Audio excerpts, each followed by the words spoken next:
Good morning all. Today we will be doing chapter 8, unit 1 and unit 2. This is about the concept of money demand. What happens to be the demand for money? Why are we demanding money? So, a question is possible about this. In short, money can be served as a store of value, unit of account and a medium of exchange. A question is possible here. And then there is a question of possibility. What is a part of the general characteristics of money? So, generally acceptable, durable and long lasting, what are the qualities of money? There is a possibility of a question here. Unrecognizable, easy to counterfeit. Reality is that, but you should write difficult to counterfeit. Which one of this is not a quality or a characteristic of money? I can give you 4 options: durable or long lasting, effortlessly recognizable, easy to counterfeit, relatively scarce. So, when I give you that the wrong option, which one is the wrong option, then you have to write difficult to counterfeit. So, here in that I have said easy to counterfeit. So, because I said easy to counterfeit, that happens to be the wrong option. So, when you see this, there is a possibility of a question here. Then what is the demand for money? Why do we need money? And here we are going into the various theories of money. I have already done it in a very extensive manner in my lesson when I had done videos on my lesson. So, I don't think I will be able to do it here, but you can just go through the quality. The classical approach to money is also called as there is a possibility of a question here.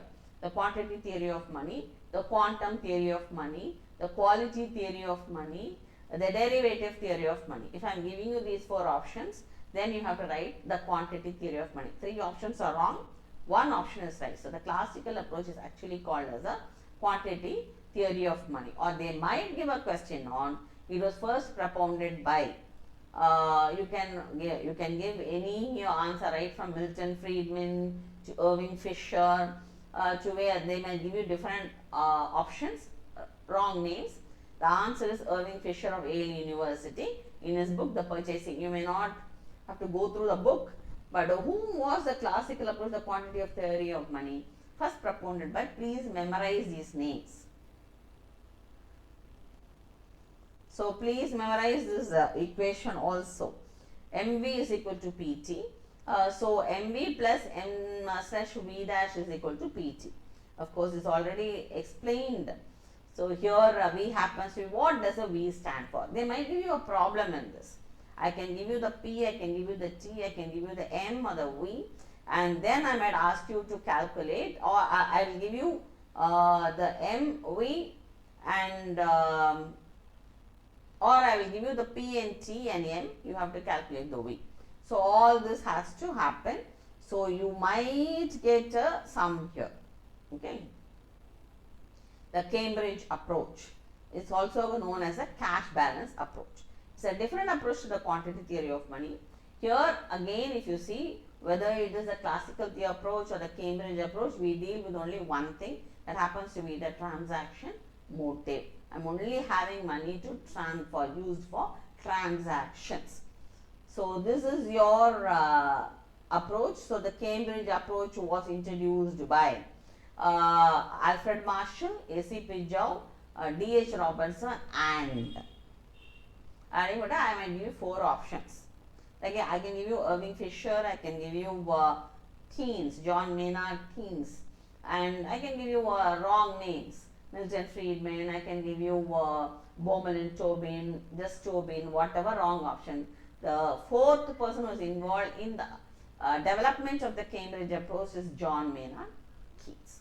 Of course, he went on to give a different, the Keynesian approach to money also. So, here also a problem is possible. MD is the demand for money balances. K is the proportion of nominal income that people want to hold as cash balances.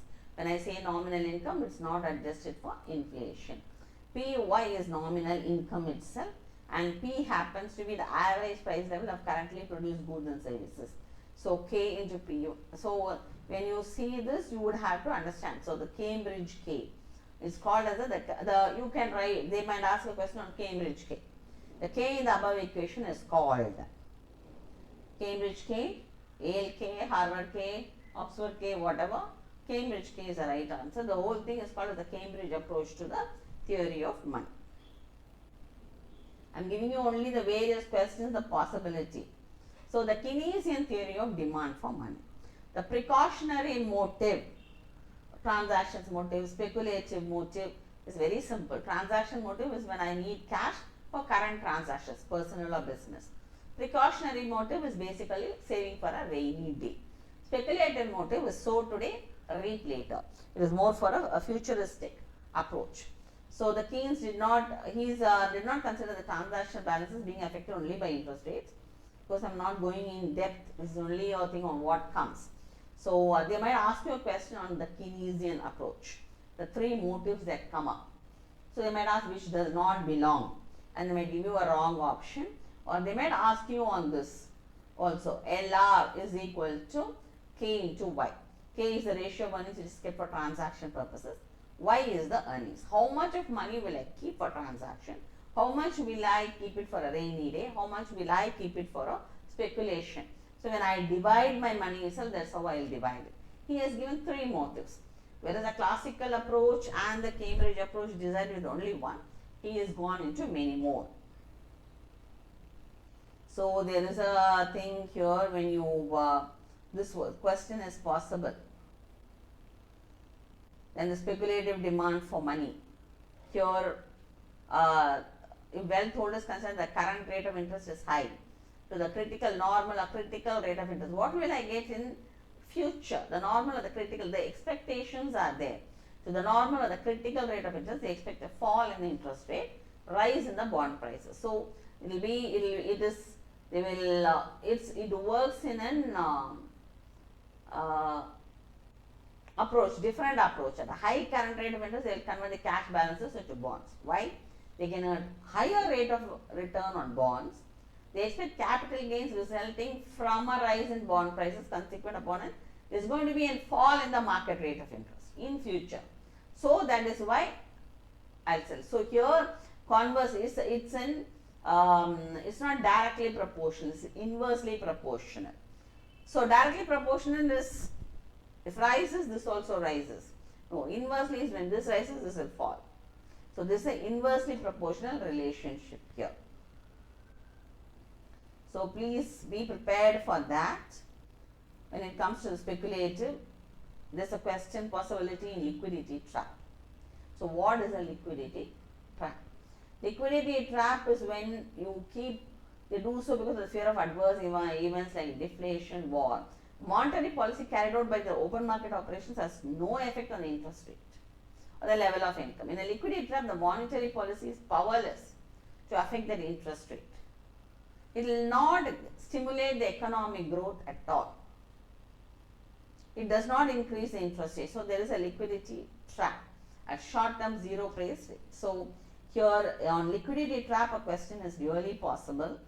So, you might get in this lesson the possibilities are on liquidity trap, the Keynesian approach, whether it is precautionary motive, speculative motive, etc. You might end up with a question on the Cambridge approach. So, these three, the possibilities are very high. Of course, the Baumol and Tobin approach question is there. If it has not been asked in the previous paper, then there is a possibility of that question on Baumol and Tobin is very simple. I can hold it as bonds or as cash. When I convert, there is a conversion charge. I have to pay an agent fee. If the agent fee is high, the number of times I go about doing it is less. So, he has a thing called as the inventory approach to money. It's called from the approach of the viewpoint of the inventory management. So, that is your Baumol asserts that individuals hold money for the transaction purposes, whether I am converting into cash or thing. Milton Friedman, he considered this, there is a best question they might ask, and this happens to be, what are the 5 classes of assets Milton Friedman has considered as, he considers money also to be an asset. The demand for money is the same as this. So, here There are 5 class of assets he divides into. Out of that 5, money is also one of the assets. So here you would have to look at the capital assets. He considers that also to be as an asset. So he considers this to be the if I am going to look at it, I will be the 5 class of assets happen to be bonds, see money, bonds, equity, physical capital and human capital.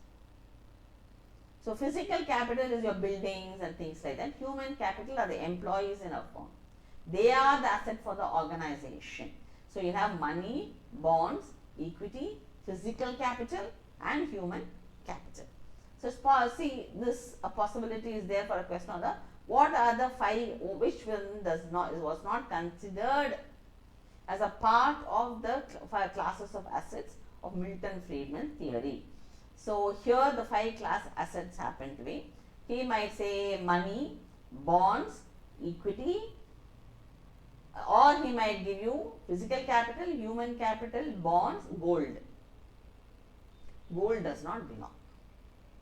Okay, supposing which does not belong to Milton Friedman's theory of money and is not a part of the asset as classes. So I might give you one wrong option of gold. And here there are only 5: money, bonds, equity, physical capital, human capital. Out of which 3 options are correct, 1 is wrong. I might end up giving you bonds, equity, physical capital, gold. So gold is wrong. So here there is a possibility of that kind of a question here. So then this is the Tobin's liquidity preference function. Here the thing is, how do you calculate? At a higher rate of interest, the demand for holding money will be less. People will hold more bonds. And this higher rate of interest. Lower rate of interest, I don't mind holding it as, because the opportunity cost of holding it as cash or bond is very less. What is opportunity cost? That also one question might come up on what is opportunity cost, on what am I losing when I am holding it as cash or when I am holding it as interest. If the marginal only is the difference is very marginal, I don't care holding it either way. With this particular lesson is over. I am moving on to chapter 8, unit 2. What is the concept of money supply? Here we are going to deal with narrow money, broad money, etc. And all these things will not be considered, this public thing and all that. The rationale of measuring the money supply. Why am I measuring money supply? This I might have asked question in this. The 2 reasons. The empirical analysis of money supply is therefore, the question might come. What are the sources of money supply? What is a fiat money? That question is a possibility. What is a fiat money? I will give you an explanation. What is the correct explanation of fiat money? And I will give you 4 options. But one of them is only the correct answer. That is, answer is the currency issued by the central bank and is backed by supporting reserves and its value is guaranteed by the government.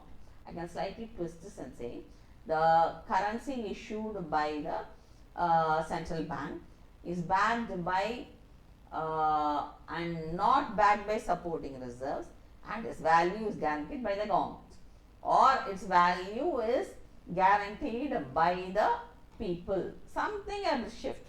What is fiat money? One question is possible here. Here we are going to, this is also there. So what is CBDC? You have to give the full form of CBDC, Central Bank Digital Currency. This is a new advanced technology where you are going to have a new form of money, which is called as the Central Bank Digital Currencies. The reason these are being introduced is to cut down on the black money, and the Central Bank Digital Currencies is the higher thing here. So from we have moved on to digital currency. Now the central bank itself is going to issue a currency. So they might ask you a full form of what is CBDC. So please memorize that. Then this M1, M2, M3, M4 they might give you which is the correct option of M3. Okay. I might give you different option. I will give you 4 which is not a part of M3. Okay, I may give currency and notes and coins to the people, demand deposits to the banking system, other deposits with the RBI. Sorry, there are almost 4 here. So let me see. So I might give you in a different way because already 4 will be covered. So what is not a part of M1? And I can give you M1,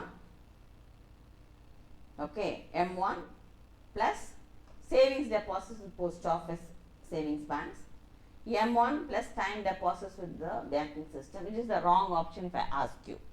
M1 plus total deposits the post office savings organization. Imagine this is the wrong option. Okay, I am giving you. I can give you M1 with other deposits with the RBI. I can give you the full form of M1 also.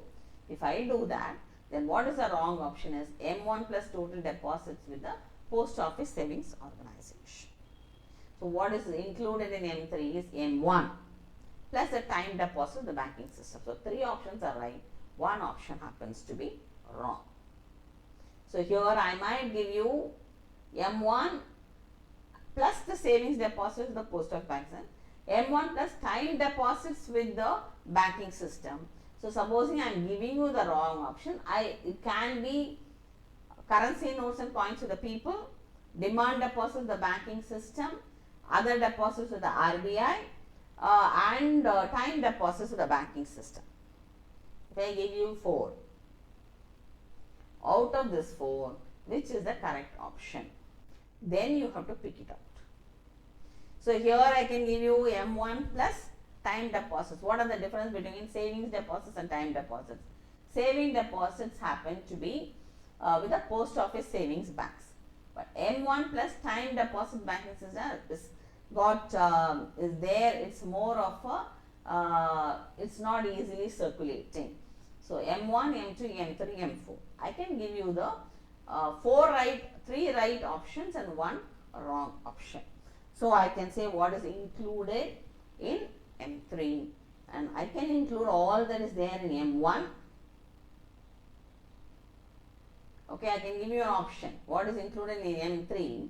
I can put currency notes and coins of the people plus deposit. I can give you the entire thing plus time deposit of the bank system, which is the correct option.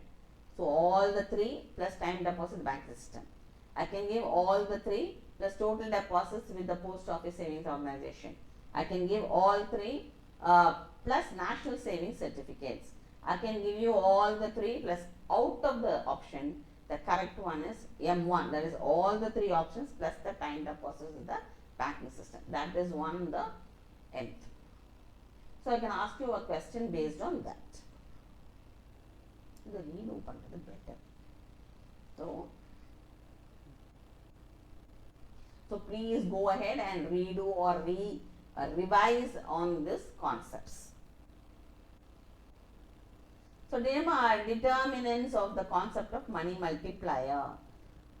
A question is possible on a problem is possible on this, a sum can be given on this, which is money multiplier is equal to money supply plus monetary base. So money supply divided by monetary base happens to be, they will give you the money supply, they will give you the monetary base, they will ask you to, we already, remember we did one investment multiplier, K, like that, delta Y divided by delta I, like that, this is a money multiplier. If there is an injection of 100 crores to an open market operation with central bank of the country, it leads to an increment of 500 crores. So you have to put 500 crores of the finance. The money multiplier is supposed to be how much? 500 divided by 100, that is the monetary base. So then you will get the money multiplier is supposed to be 5. How much is there? Will it give? So here you might get a problem here. So there is a question on this money multiplier approach to money supply propounded by Milton Friedman, and they might ask you who is the other person. Who are the people who propounded the money multiplier approach? A question is possible. Please memorize this name. These names, Milton Friedman and Anna Schwartz. Okay, they might give you different options. Milton Friedman and Irving Fisher, or they might give you Milton Friedman and they might give Tobin, they might give you Wormel, they might give you any other name. But the right answer happens to be Milton Friedman and Anna Schwartz. That is the money multiplier approach to money supply. Then they might give you this the behavior of the central bank, the behavior of commercial banks. So here behavior of the public, how it affects the entire flow of money or how the money is being used. That is your behavior of the public. See, they might give you like this one, sum. A numerical illustration is very much possible in this. See, R is equal to 10%, which is 0.10. Okay, that is the reserved ratio, required reserve ratio. Then currency is 400 billion, deposits is 800 billion. Excess reserve is 0.8 billion is equal to 800 million will be the excess reserves. So money supply M will be what? Currency plus the deposits. So you have to 800 plus 400, 1200 billion it will be. Now C will be what? Your currency ratio will be C divided by D. That is 400 billion divided by 800 billion, which is 0.5, half. Okay. Or deposits hold 50% of the money as currency. Now what will be the excess reserve? Excess reserve will be 0.8 billion divided by 800 billion. So it will be 0.001 or banks hold 0.1% of the deposits as excess reserves. We have already done what are excess reserves. You don't have to go through it again. What are excess reserves? What excess reserves are when the government has given a required reserve ratio. Banks, on the pretext of being very safe, will hold a little more than the reserve ratio, required reserve ratio. But they will release it. When they will release it, if the interest rate goes up, holding it as excess reserve will be less of opportunity cost. They will be losing on earning money as interest from the people. That time they will release this excess reserves. So you would have to go through this. Please memorize this equation. Multiplier M is equal to 1 plus C divided by R plus E plus C. Reserve ratio, excess reserves plus the thing. So you would have to look into this, the ratio here and the money supply. So the currency ratio. So you would have to look into this. Please memorize this.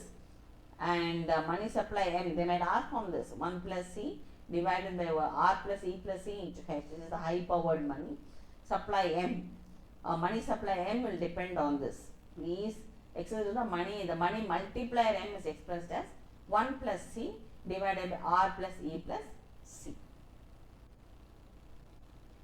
So please memorize the ratio. Illustration is possible. Okay. So they might ask what is a credit multiplier on that, but basically the numerical illustration is also possible. Calculate narrow money M1. You will see they might give you a wrong option. I have already told you currency with the public is there. Demand deposit banking system is there. But if you say time deposits, the banking system is not there. Other deposits, the RBI is definitely there. Savings deposits, the post office savings bank is not there when you are calculating M1. So, but they are given 3 which is not there. So, what should you include? Currency with the public, demand deposit, the banking system, plus other deposit, the RBI. But they are given 2 more parameters which are actually not to be included. The time deposit banking system is there only in M3. Got it? Savings deposits of post office savings bank is only there in M4. It is not included in M1. But they are given 5 here. So, unless you know the equation, what is included in M1, you cannot calculate this. Either you will include something which need not be included, or you will exclude something that has to be included. So, you might include something that has to be excluded, exclude something that has to be included. So, be very careful. Here only 3 things will come. Currency with the public, then your demand deposit, the banking system, and other deposits with the RBI. Time deposits, savings deposits are not there. Time deposits there in M3, savings deposits of post office savings bank was there. They might give you money in say national savings certificate also. That is also excluded. So be very clear. Here credit multiplier, see, so here numerical illustrations is a possibility in this particular lesson in chapter 8 unit 2. Thank you very much for listening to this video. I'll get back to you with chapter 8 unit 3 and 4 also.